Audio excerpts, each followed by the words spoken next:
예수님께서 여러 번 제자들과 함께 여러 가지를 가르치시면서 이제 앞으로 어려움을 당하게 될 거고 십자가의 여러 가지 순환의 길을 받으신다는 이야기들을 제자들에게 예고한 바가 있습니다. 오늘 본문은 특이하게 조금 더 구체적으로 이야기하고 있는 거예요. 구체적으로 상세하게 그때 일어난 일들을 자세하게 소개하고 계신 거예요. 이 모든 예고들은 그 구약의 선지자들이 기록한 대로 그대로 이루어지고 있는 거예요. 유대인들의 그 극렬한 그 시기와 증오, 그리고 또 로마 당국의 그 무책임한 판결, 이 모든 것들이 인간의 어떤 실수 같지만 사실은 하나님의 섭리 안에서 이루어지는 하나님의 구원의 역사를 진행하고 있는 거예요. 어쨌든 우리는 이 순환 예고 장면을 통해서 귀한 교훈을 좀 얻어야 하는데, 그 교훈이 뭐냐면 사랑하는 제자들에게 신앙적인 결단과 각오를 주님이 요구하고 계신다는 거예요. 앞으로 주님의 여러 가지 사역들, 다시 말해서 하나님이 계획하시고 섭리하신 많은 일들을 우리가 맛보게 되고 우리가 경험하게 될 텐데, 그 가운데 우리가 넘어지거나 좌절하지 아니하고 신앙적인 결단과 각오를 함으로 말미암아 하나님의 뜻 안에 순종하며 살아가게 되는 거예요. 오늘 근데 본문에 보니까 제자들이 예수님이 하신 말씀을 도무지 이해하지를 못해요. 도대체 주님이 왜 그러시는지, 잘 예루살렘으로 지금 가고 있는데 도대체 뭐 침을 맞는다느니 어떤 채찍질을 당한다느니 이런 말이 도대체 무슨 말인지 제자들은 이해하지를 못해요. 왜 이해를 하지 못할까요? 왜? 그것은 잘못된 신앙관을 가지고 있기 때문에 그래요. 자기의 그 생각이 고착되어서 아주 딱딱하게 굳어져서 주님이 하신 말씀을 내 생각 속에 받아들일 틈이 없는 거예요. 주님이 아무리 설명하고 말해도 자기는 그 생각을 딱 가지고 있어요. 그래서 그 생각을 고치려고 하는 의도를 전혀 가지고 있지 않은 거예요. 많은 일이 있지만 분명히 보면 수많은 사람들, 사건들, 이야기들 속에서 주님 하나님의 섭리와 계획을 분명하게 말씀하고 계셔요. 그 섭리와 계획 앞에 내 삶의 모습을 고쳐낼 수 있어야 하는데 고쳐내지를 못하는 거예요. 예수님 무슨 말씀이십니까? 주님 가시면 예루살렘에 올라가 계시기만 하면 이제 당신은 왕이 됩니다. 그리고 또 많은 사람들이 따를 겁니다. 그리고 이번 일은 이미 구약에서부터 계속 예언된 이야기들입니다. 그러니까 우리가 생각하는 다윗의 절대적인 왕국, 그리고 절대적인 권력을 가진 자 메시아는 당신입니다 하면서 예수님을 부추기고 자기 생각을 가지고 가고 있는 거예요. 근데 아니다. 주님의 생각, 하나님의 계획은 거기에 있는 것이 아니다. 하나님의 계획은 세상이 생각하는 힘과 권력을 가지고 세상을 이렇게 점령하는 것이 아니라 하나님의 거룩한 긍휼하심의 사랑으로 점령하는 것이다 하고 설명해 주는데 이해하지를 못하는 거예요. 이렇게 왜곡된 신앙과 자기 고집과 자기 독선의 생각을 가지고 말씀을 접하게 되면 말씀이 우리 안에 들어오지를 못하는 거예요. 말씀을 접할 때마다 우리가 어떤 생각을 가져야 합니까? 내 생각과 내 고집을 다 내려놓고 하나님의 말씀을 겸허하게 받아들일 수 있는 겸손한 모습이 우리 안에 있어야 하는 거예요. 아무리 주님이 설명하고 말하고 또 이야기하고 좀 더 구체적으로 이야기해도 그들이 그 말을 알아듣지를 못해요. 오늘 분명히 성경도 기록하고 있어요. 제자들이 이것을 하나도 깨닫지를 못해요. 이미 자기 마음 속에, 자기 생각 속에 이미 자기의 그 관념이 정해졌기 때문에 그래요. 사랑하는 여러분, 하나님의 말씀을 접할 때마다 우리가 교회 안에서 함께 예배하며 말씀을 보며 함께 묵상할 때마다 우리가 해야 될 첫 번째 일은 자기의 생각을 내려놓아야 돼요. 내 생각과 고집을 내려놓고 하나님이 무엇을 하시려고 하시는지에 대한 근본적인 고민을 할 수 있어야 하는 거예요. 성령이 우리 안에 오셔서 가려진 우리의 마음을 열어볼 수 있도록, 성령께서 우리 안에 찾아오셔서 내 닫혀진 생각들이 열려질 수 있도록 하나님의 뜻을 바라보며 무릎 꿇고 겸손히 하나님의 음성을 들을 수 있는 우리의 신앙의 모습이 있어야 하는 거예요. 이게 참 어려운 일인 것 같아요. 그런데 우리가 매번 이 일로 이 마음과 생각으로 접근하지 않으면 하나님의 뜻과 계획을 구별할 수가 없는 거예요. 그래서 아마 그 시각 장애인의 이야기, 소경 바디메오의 이야기가 뒤에 또 나와요. 소경 바디메오 여러분 잘 아시는 이야기죠.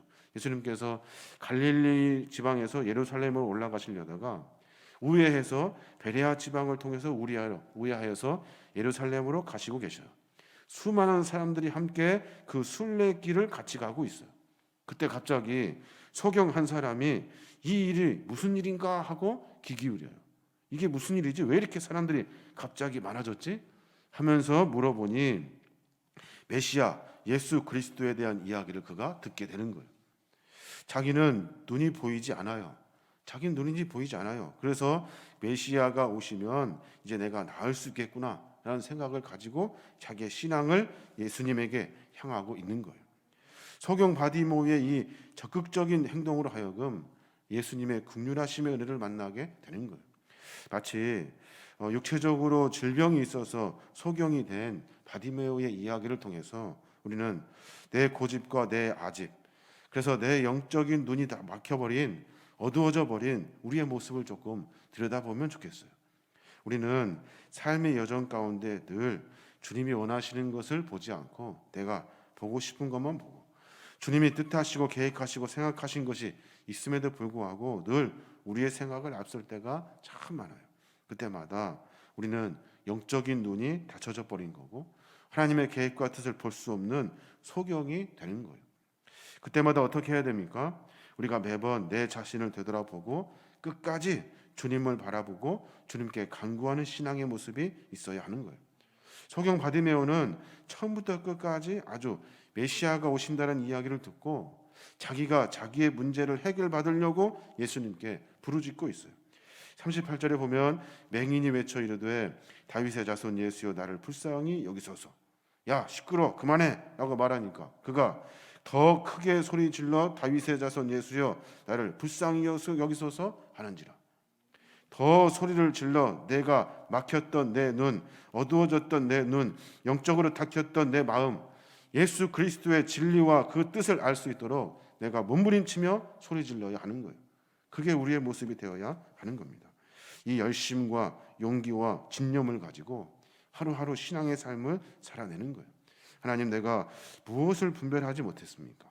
하나님의 뜻을 내가 무엇을 쫓지 못했습니까? 지금 현재 상황에서 하나님이 계획한 것이 무엇입니까?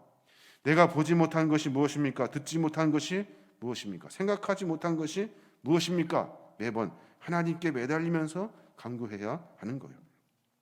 또 하나 우리가 맹인 그 소경 바디메오의 이야기를 통해서 우리가 점검해 볼 이야기들이 있어요. 내가 지금 과연 주님께 무엇을 구하고 있는지를 생각해 봐야 돼요. 무엇을? 오늘 소경 바디메오는 주님과의 대화의 잔을 만들어냅니다. 소리 질러 그랬더니 예수님께서 머물러 서서 이리 데려오너라 라고 말씀하시면서 소경과 주님의 대화의 장면이 이야기돼요. 거기서 주님의 질문에 우리가 중요하게 생각해야 돼요. 내게 무엇을 하여 주기를 원하느냐?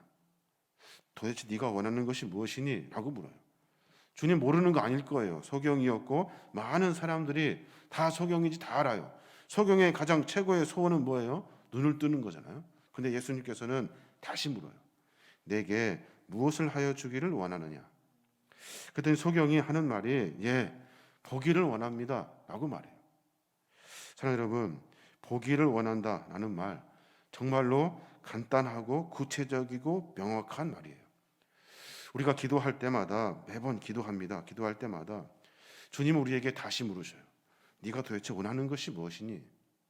기도를 많이 하고 고민하고 이야기하고 수도 없는 시간 동안 기도하지만 네가 도대체 원하는 것이 무엇이니? 라고 되물으셔요. 고린도전서 12장에 보면 사도 바울의 이야기가 나와요. 거기에 보면 사도 바울이 하나님께 주님께 그렇게 간절히 구해요. 3가지 질병을 좀 고쳐주십시오. 그랬더니 주님께서 하시는 말씀이 그래요. 12장 9절에 나에게 이르노니 내 은혜가 내게 족하다. 이는 내 능력이 약한 데서 온전하여지는 줄로 아느니라. 그러므로 기뻐함으로 나의 여러 약함을 자랑하느니라. 사도 바울과 주님과의 그 기도의 장면이에요. 하나님 이것 고쳐주세요. 고쳐주세요. 이거 해서 강 기도했어요. 그랬더니 주님이 다시 되물으셔요. 아니야. 그것이 아니라 너 지금 구하고 있는 것이 잘못됐어. 네가 지금 그 약한 것이 너에게 가장 강한 것이야 라고 설명해 주고 계시는 거예요. 기도하면 할수록, 구체적으로 주님께 간구하면 갈수록 우리에게 주님은 다시 물으셔요. 우리에게 다시 말씀하셔서 기도의 방향을 다시 정해 주시는 거예요.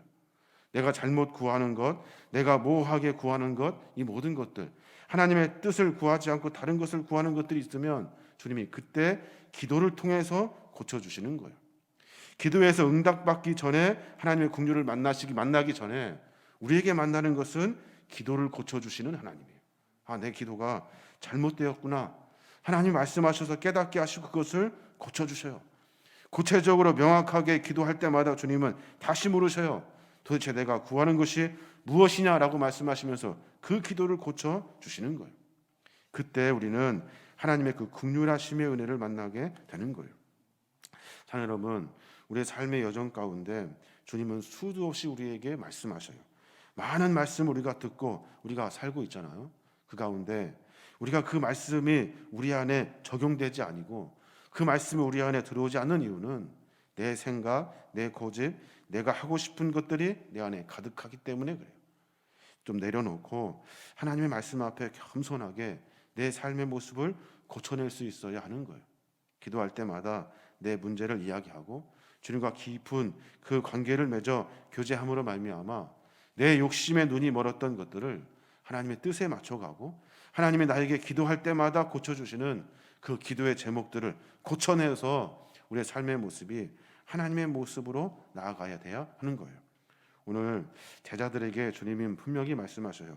이제 많은 사람들에게 내가 넘겨지게 될 것이고 희롱을 당할 것이고 능욕을 당할 것이고 침뱉음을 당할 것이고 채찍을 당할 것이고 죽을 것이다. 그리고 내가 3일 만에 다시 살아날 거야. 제자들이 그 말을 이해하지를 못해요. 도대체 무슨 소리를 하시는 거야? 너무나 이상한 말씀을 하고 계시는 거예요.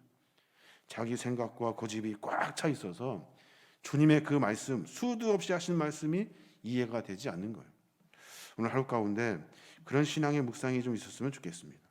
우리가 주님 말씀을 매번 접할 때마다 내가 생각하려고 하는 것들 가지고 주님을 어떻게 하려고 하지 말고 내 생각을 좀 내려놓고 하나님의 겸손한 마음으로 하나님의 말씀을 묵상하고 하나님의 진리를 깨달을 수 있도록, 하나님의 말씀 앞에 내가 순종할 수 있도록 내 겸허한 모습으로 주 앞에 서야 되는 줄로 믿습니다. 기도할 때마다 간절히 부르짖어야 되고 오늘 소경처럼 맹인처럼 주님께 간절히 부르짖어야 돼요. 그때마다 주님은 우리의 기도의 제목을 고쳐주셔요. 다시 물으셔요. 내가 무엇을 하여 주기를 원하느냐. 기도할 때마다 주님의 이 음성을 들어야 하는 거예요. 그렇습니다. 주님, 내가 욕심 때문에 이런 기도를 했군요. 내가 내 자랑을 하려고 이런 기도했군요. 내가 이런 것들 때문에 내가 그를 미워하는 마음으로 이런 기도를 했군요 하면서 그 기도를 고쳐주시는 거예요. 우리의 삶의 여정 가운데 이런 신앙의 모습을 통해서 주님을 더 깊이 만나고 마지막 이제 주님이 십자가에서 고난 당하시고 그리고 3일 만에 부활하셔서 정말로 우리의 산 소망이 되신 예수 그리스도를 우리 안에 모셔서 우리가 그리스도의 거룩한 제자로 그리스도인으로 삶을 살아내시는 저와 여러분이 되시길 주님의 이름으로 축원합니다. 아멘.